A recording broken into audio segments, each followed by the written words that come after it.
Assalamualaikum warahmatullahi wabarakatuh. Perkenalkan, nama saya Faiza Marisa dari kelas 91.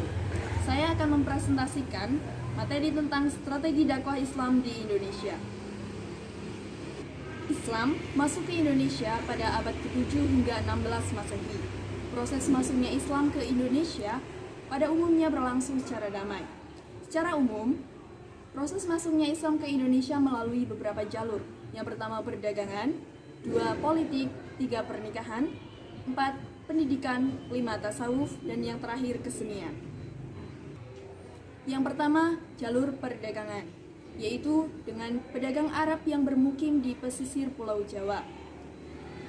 Pada saat itu, kaum pedagang muslim banyak yang bersinggah sehingga membentuk perkampungannya disebut pekojan atau perkampungan Arab. Kaum pedagang memiliki peranan yang sangat penting dalam penyebaran agama dan kebudayaan Islam di Indonesia. Letak Indonesia yang strategis menyebabkan bermunculannya tempat perdagangan yang membantu penyebaran tersebut. Yang kedua yaitu jalur politik, yaitu dengan mengajak para rajanya terlebih dahulu untuk memeluk agama Islam.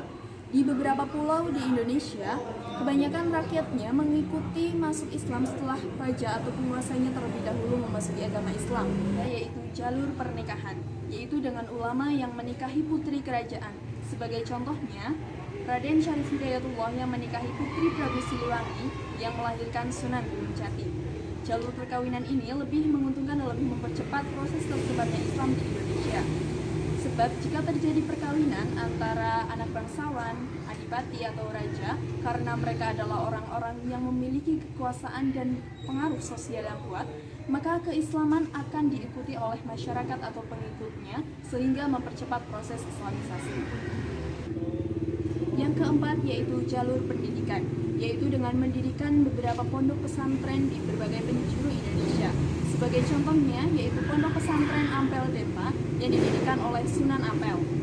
Dalam hal ini, model pembelajaran yang dilakukan yaitu dengan cara sederhana, yaitu yang disebut halakoh. Pembelajaran halakoh merupakan cikal bakal pendidikan pesantren yang di kemudian hari berkembang menjadi pondok pesantren.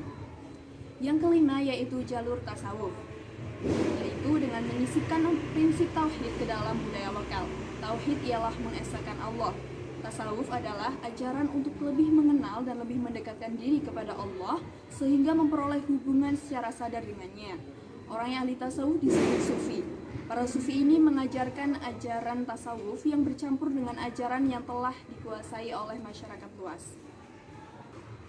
Dan yang terakhir yaitu jalur kesenian, yaitu dengan menyisipkan nilai keislaman pada kesenian.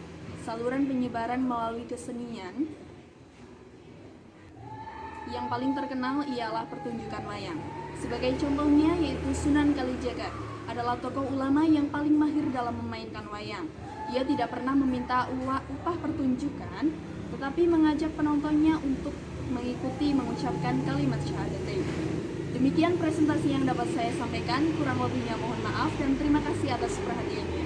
Allahumma fi'il aqwamit thoriq. Wassalamualaikum warahmatullahi wabarakatuh.